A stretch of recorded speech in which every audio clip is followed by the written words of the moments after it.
Salut ce mi-am regăsit pe canalul meu. În acest episod mă joc Top 2. Data trecută am jucat Spooky. Acum gătim din nou. Ia să vedem ce putem să mai prăjim. Ia ceva ce n-am prăjit la filmări. Pește. Data trecută am tăiat ceapa.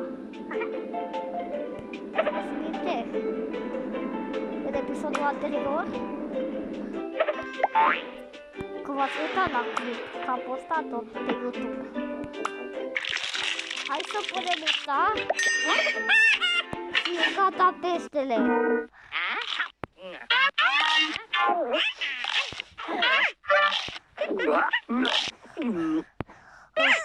Fac un pic de efort ca să ridic mâna. Hai să gătim și clătite, dar să pun pe pauză, pentru că o să fie cu reclamă. Gata! A fost o reclamă cu Rollins Adventures Bars. Acum, de fapt, hai să facem clătită roșie. Clătită roșie. Căpșuni.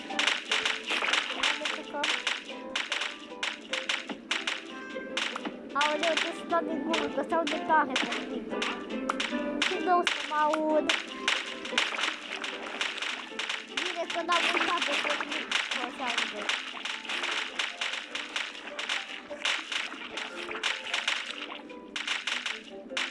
Gata. Ok. Hai să prăjim clătita.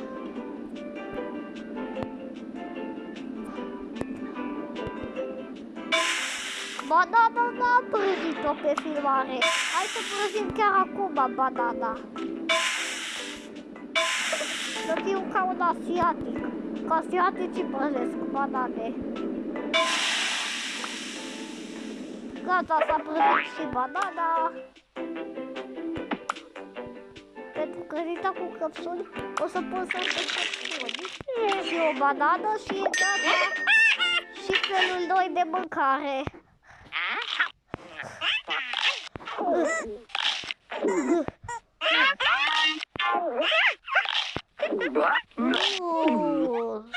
Perfect.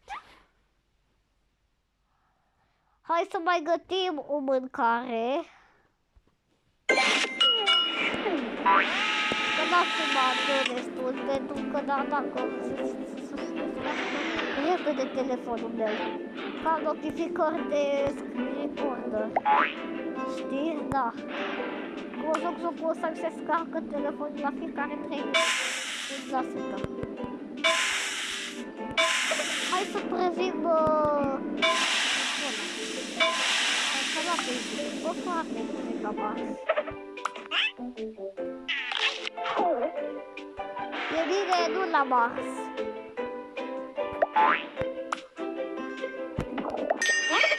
Ok, doar ceapă, dar nu o să-i dau din tot, pentru că nu se placă.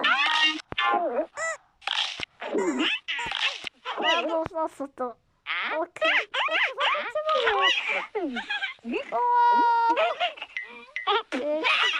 I-am zis că nu-i place ceapa. Ok, cam acesta a fost înțeles.